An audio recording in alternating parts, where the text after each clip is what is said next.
Hey guys, what's up? Greg here, no Q. Today we're doing the $5 nacho box. Gonna hit a close-up, then I'll explain where in the hell I'm at.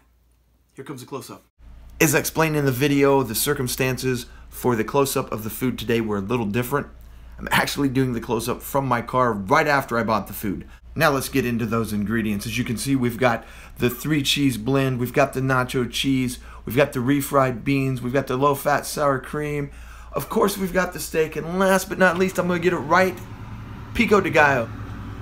Now we've got a close-up of the beans and the steak. Look at the texture of that steak. It's amazing. I know what you're thinking. That close-up wasn't done here. You're right. The Taco Bell that I had to go to today was about an extra 5 minutes away from here, and I wanted you guys to see the product up close at the top of its game. Now I'm going to do a quick review on this, but I'll be honest with you. This is, in my mind, basically Steakhouse Nachos. The real review portion of this video is it a value for $5? That's the question we're asking. You've had these nachos before. Hopefully I had the foresight to give you a breakdown of the ingredients while we were doing the close-up, and if that was the case, I'm sure you're familiar. Now then, here's what I will say before I grade. I'm going to have a couple bites, make sure things are kosher. You get what I call a medium drink. Some places it's a small. Plus you get what feels like about 2 pounds of nachos. Now, just the cheapest throwaway nachos that Taco Bell have are $1. No meat, just a little bit of cheese, and a handful of chips. For $5, you get this thing that you feel like you could beat a man to death with.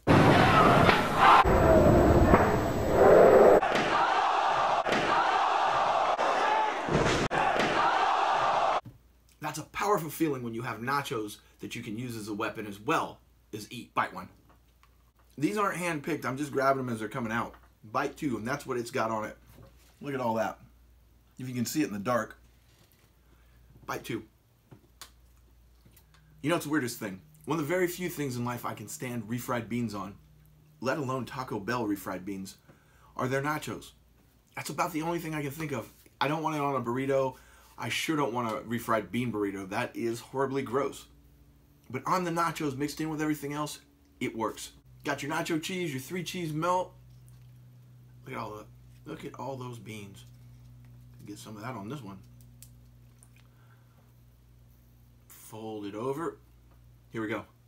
If you like Steakhouse Nachos, that's what these are. They're an 84 all day for the actual food portion, for the flavor of the food. But you're getting like a dumpster full of nachos. Not just nachos with some cheese on them now. Full stocked, sour cream, 3-cheese blend, nacho cheese, beans, steak, tomatoes, a whole bit. Greg, you ignorant fool. Can't you see those aren't tomatoes? Can't you tell the difference? Damn, that's pico. Come on, man. Get it together. There's a whole bit. $5 with the drink. I'm going to give that like a 95 for value.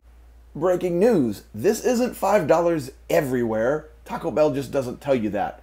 Certain places on the West Coast and East Coast, it's $6. You're not going to get this much food that tastes this good for $5 at McDonald's. That's all I'm saying. So, the actual food itself, 84, value of 92. Gonna keep it short today, not really much to say. This was a last second video. Q and I sat down yesterday and did a reaction video to something I found on the internet, which is just crazy, but I needed more time to work on it. So I was kind of grasping around for what to review, but after my last little bit of Hardee's almost losing 6 teeth with one of their chicken sandwiches, I wasn't really jumping through hoops for that. Then I remembered, well, I think it was yesterday, I don't watch many food reviewers at all anymore, even people that are friends. But one of my favorite things in life is if I find out that E&K has a video where either they didn't give him the correct change back or he feels they charge too much, it's just the greatest thing ever. It's like Christmas. One of my favorite things he ever did was he got overcharged like 12 cents. You would have thought that he was a victim of an armed robbery. So when somebody told me that his $5 box was $6, well, you guys know I had to jump over there and check it out. So I watched E&K, and it indeed was $6. He's grown as a person, though. I think he only mentioned the fact that they overcharged him $1 like 5 more times throughout the video.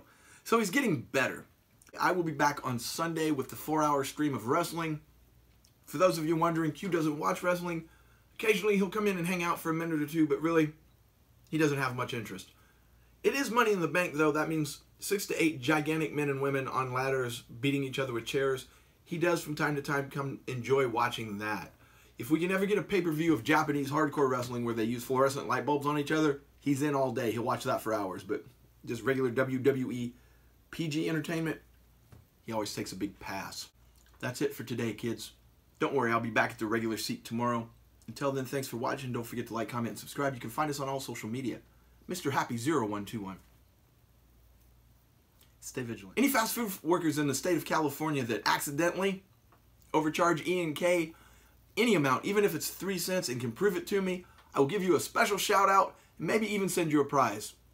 Good luck. Make sure that you get it on video or that you can show me proof that you overcharged Ian. He'll be easy to spot. He'll be that guy talking to himself in a car alone with a beard.